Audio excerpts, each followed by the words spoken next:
welcome back to my channel. Today's video is going to be a review on the Jaclyn Hill x Morphe palette. I'm sure that you've all seen so many reviews about this palette, and I know my review is pretty late, but I still wanted to do it anyways because I have been testing this palette out for the past week or so, and I originally filmed a video before this already, but I wanted to play with the palette a little bit more so I could give you guys a really good review. So first I want to talk about the basics of the palette. So first of all, this is a collaboration with the brand Morphe and Jaclyn Hill. If you guys didn't know who Jaclyn Hill is, I mean, honestly, who doesn't here on YouTube? But she is another YouTuber. She's very successful and all.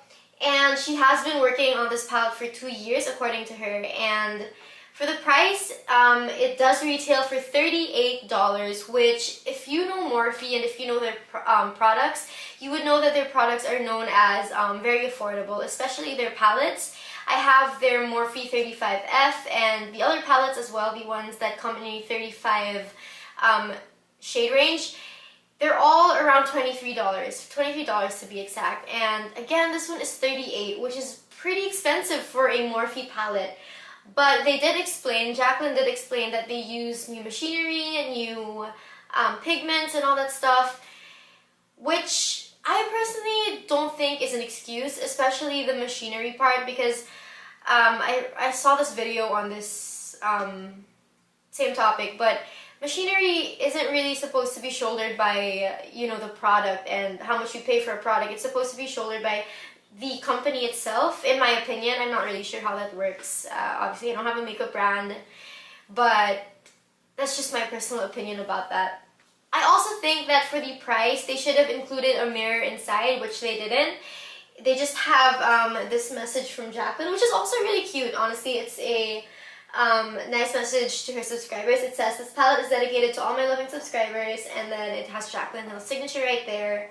Again, if you guys haven't seen it, but I'm sure you guys have, this is what the palette looks like. It does have a really nice range of colors. I would say that it is such a versatile palette.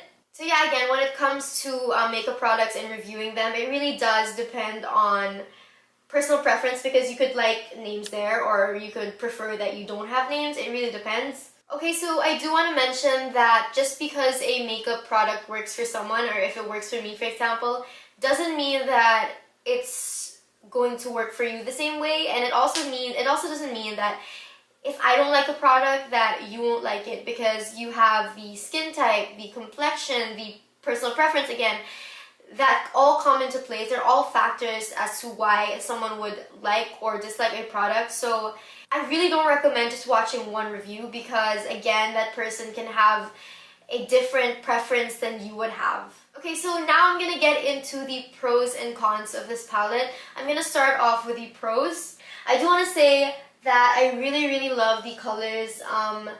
I do wish that she had a more burgundy kind of shade right here, a matte burgundy, because you have this shimmery one.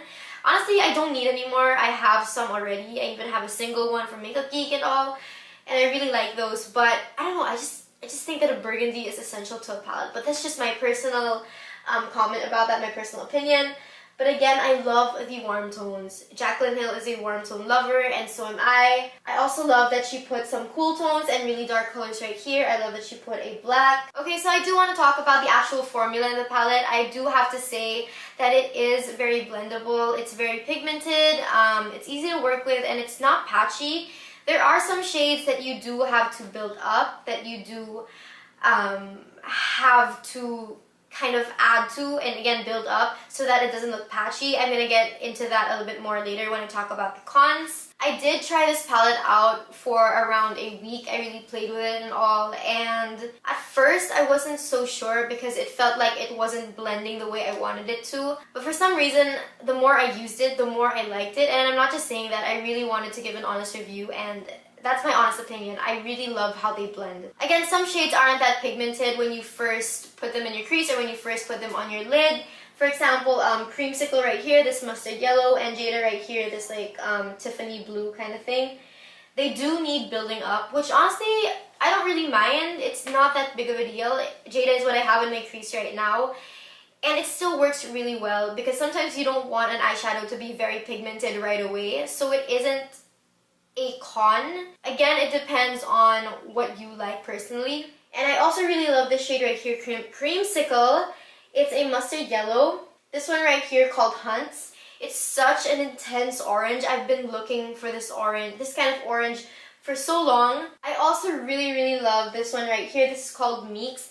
It's such a special formula. It's nothing like the other shadows here. I don't think it's anything that I've seen in other eyeshadows from other brands as well. It looks like a pure glitter in some sense. Not very intense, but in a way it looks like a glitter. I don't know how to explain it, but I am going to do a tutorial around this eyeshadow right here just because I love it so much. And my last favorite shade is this one right here. I think this is my all-time favorite in this palette. It's called Pool Party.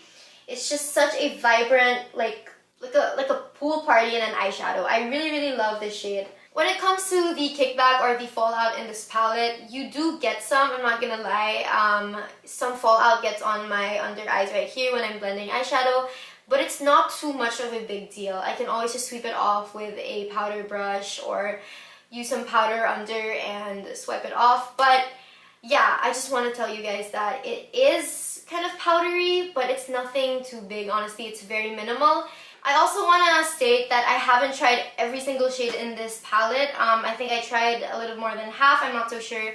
So I can't speak for every single shade, but I did use a good number. So I think that I can give you a substantial enough review just from what I've tried so far. But of course, I am going to be using this palette a lot more. I am planning so many tutorials around this palette, so I will keep you guys updated on whether or not there are shades that I'm not so crazy about or if there are shades that are inconsistent. Okay, so now I'm going to talk about the cons. Again, I did say that there are no names in the palette. I already discussed that. The packaging is white. I already discussed that as well. You also need to build up the shadow sometimes. I think I already mentioned that.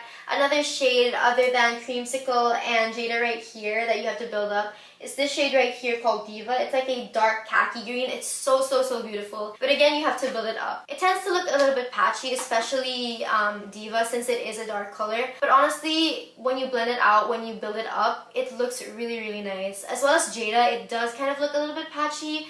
But again, as you build it up, it does get even better. When it comes to Creamsicle, I don't find that it's patchy. I just think that it's a little bit light for what I expected.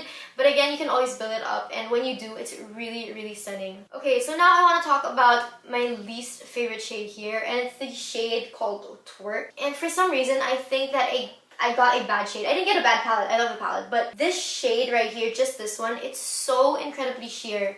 Later in my swatches, you're going to see that it's still pretty sheer. And that already took me like 7 times swatching with my finger on my arm. But again, Twerk just didn't show up that well. I don't think that inconsistencies in a palette is an excuse, because some people will get a good palette with all these shades right or the way they should be, and then another person will get a bad palette or will get a shade that doesn't show up that well as much as other people's palettes, because you are paying the same price that the other people are paying. So I also want to talk about the price. Again, I already mentioned this a while ago. The price is very different from a Morphe palette, because Morphe palettes are usually very affordable. They're like $23 for 35 shades, which is why people love them so much. But I do understand that they put a lot more work into this, a lot more quality. But again, just look back into the first part of the video where I kind of talk about it more as well. So basically, those were the pros and cons. I'm so sorry that they were kind of mixed in together. I kind of got confused and started saying the cons and the pros and then some of the pros and the cons. But I'm sure you guys understand what I'm trying to say. Again, I really love how blendable this formula is. It's really beautiful. Again, at first I wasn't so sure about the formula, about the blendability, but as I used it more throughout the days, I started to see that they were very blendable, they were very soft on the lids. I also want to mention the fact that I did use this palette for a makeup look that I did yesterday for school. So I did my makeup at 6 a.m. until I would say 8 p.m. I had my makeup on for that long. I was so shocked because this shade right here, I used this for the lid. This is called Queen, I think. It stayed on the lid. It stayed on shimmery. It stayed on really beautiful. It did kind of wear off a bit. It was very minimal, and I really love that it stayed on. Okay, so for my final thoughts on this palette, is it worth $38? I honestly think it is. In my first review, I said that I wasn't so sure, but I just made that decision right now. As in, I was supposed to say I'm not sure again, like my first review that I filmed. But right now, just thinking about it, I am willing to pay $38 for an eyeshadow palette like this. I didn't buy this myself. This was a gift. Another thing that I want to add, I'm sorry, I forgot, but I wish that these shades were a little bit more different. I know that she wanted a lot of shades that are similar, like these two or like these two, because they're people who have different undertones, and I really respect that, and I really love that she really put into consideration the different undertones as well as the different colors and all. But for me, it's just the fact that I have two of something that's very similar. Okay, so now I'm gonna take you guys into the swatch portion of the video, and I do want to make a disclaimer for you guys. I want to be 100% honest about these swatches.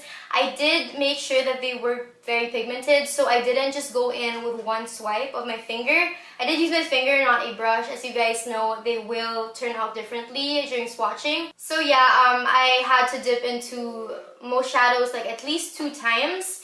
I think I dipped into like 4 shadows just once, and that was enough for me. I wanted them to show up really well. And as you guys will see in these swatches, the shade Twerk is still pretty sheer, even though it took me like 7 times to get that kind of pigmentation already. Again, I think I just got a bad shade when it comes to that one in particular. Not a bad palette, again, just that shade right there, Twerk. I do also want to mention that just because an eyeshadow swatch is bad on the arm or wherever else, it doesn't necessarily mean that it's going to be the same way on your lids. It doesn't mean that it's going to perform bad on the lids as well. And the same goes for something that swatches well. It doesn't necessarily mean that it will blend out well. So yeah, without further ado, let's get into the swatches. Open eye, feel the waves cut through me, hypnotized by the sounds I'm breathing in. Hold tight, chemicals collide. Hold tight, hold tight, hold tight. Dripping lights paint the sky. So yeah, basically that's it. I'm sorry that this was such a long video. It was my review, my swatches, and some dupe suggestions all in one, and I really wanted to give an in-depth review. Again, I did play a lot with this palette just to test out the formula more, the blendability and all, and I really wanted to give you guys my honest opinion. So I hope that you guys appreciate that, and I hope you guys think that this was a substantial and good review. So yeah, if you liked this video, please give me a thumbs up and comment down below and subscribe to my channel. Thank you so much for watching. I hope to see you guys in my next video. Bye guys!